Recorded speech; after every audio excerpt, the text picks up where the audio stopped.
Dunia ipo ukingoni mwa mgogoro mkubwa zaidi wa kiuchumi na kijeshi katika miongo ya hivi karibuni. Siku chache tu baada ya serikali ya Marekani kutoa onyo la kutumia nguvu za kijeshi dhidi ya Iran, serikali ya Tehran imejibu kwa vitendo, na safari hii wamegusa mshipa unaotegemewa sana na dunia nzima. Karibu kwenye Makini Media, the trusted voice. Sisi ni Africa's Digital Pulse. Hali ya Mashariki ya Kati imefikia pabaya. Uwanja wa mapambano sasa umehamia kwenye mlango bahari wa Hormuz, Strait of Hormuz. Hili si eneo la kawaida, ni lango nyeti ambalo linapitisha takriban 20% ya mafuta yote yanayotumiwa duniani. Kama ulifikiri vita hii haikuhusu wewe uliye hapa Afrika, basi taarifa ikufikie kuwa kinachoendelea Hormuz leo kitaamua bei ya nauli utakayolipa kesho na bei ya chakula utakachonunua sokoni. Nini kimetokea na nani atapepesa macho kwanza kati ya Marekani na Iran? Ungana nami mwanzo hadi mwisho nikupe picha kamili.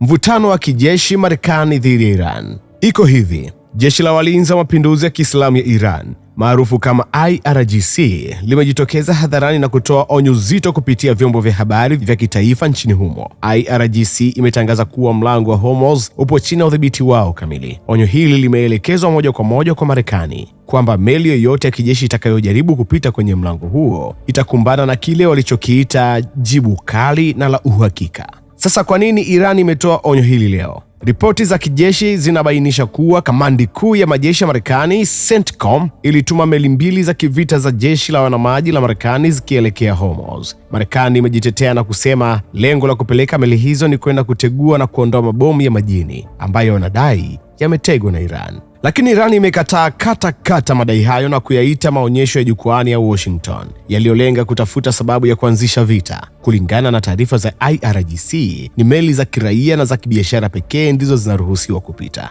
na lazima zifuate masharti makali ya Iran, ikiwemo kulipa ushuru maalum. Tetemeko la uchumi wa soko la mafuta. Sasa hapa ndipo ambapo wewe na mimi tunaathirika moja kwa moja. Ili uelewe ukubwa wa tatizo hili, mlango wa Hormuz katika hali ya kawaida unapitisha mapipa ya mafuta takriban milioni 21 kila siku. Lakini kutokana na mgogoro huu, uchambuzi kutoka shirika la habari la Reuters unaonyesha kuwa usafirishaji umeshuka kwa zaidi ya 90%. Hebu fikiria, katika majuma yaliyopita ni meli 7 tu zinazopita kila siku, tofauti na meli 140 zilizokuwa zikipita kila siku hapo awali. Makontena na meli kubwa za mafuta zimekwama baharini kwa wiki kadhaa zikihofia kulipuliwa. Hii imesababisha robo ya usafirishaji wa mafuta duniani kuzimwa ghafla. Matokeo yake, bei ya mafuta ghafi kwenye soko la dunia imepaa kwa kasi ya kutisha na kufikia rekodi ambayo haijawahi kuonekana hivi karibuni. Wachumi wanaonya kuwa ikiwa njia hii haitafunguliwa haraka, ulimwengu utaingia kwenye mgogoro mkubwa wa kiuchumi. Viwanda vitasimama na mfumuko wa bei za bidhaa utatesa mataifa mengi, hasa nchi zinazoendelea barani Afrika zinazotegemea kuagiza mafuta.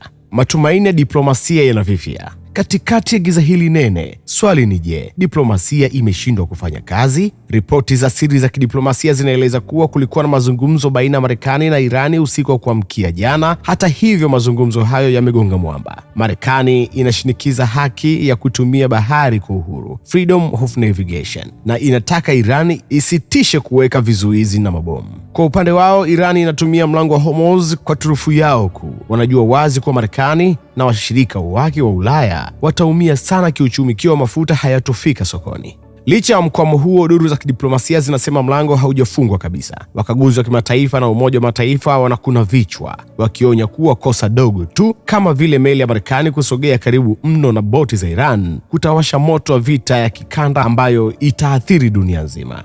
Kwa sasa macho na masikio dunia nzima yapo kwenye mlango wa Hormuz. Swali kuu linabaki, nani atapepesa macho kwanza? Je, Marekani itarudi nyuma na kuacha meli zake kupita kwa masharti ya Iran, au Marekani itatumia nguvu ya kijeshi kulazimisha njia na hivyo kuanzisha vita kamili? Sisi Makini Media tutaendelea kukupa updates za kila hatua inayopigwa katika mgogoro huu. Lakini kabla sijamaliza, nataka kusikia kutoka kwako. Kwa uelewa wako, nani yuko sahihi katika mgogoro huu? Iran inayolinda mipaka yake ya maji, au Marekani inayotaka kuhakikisha usalama wa usafirishaji wa mafuta duniani?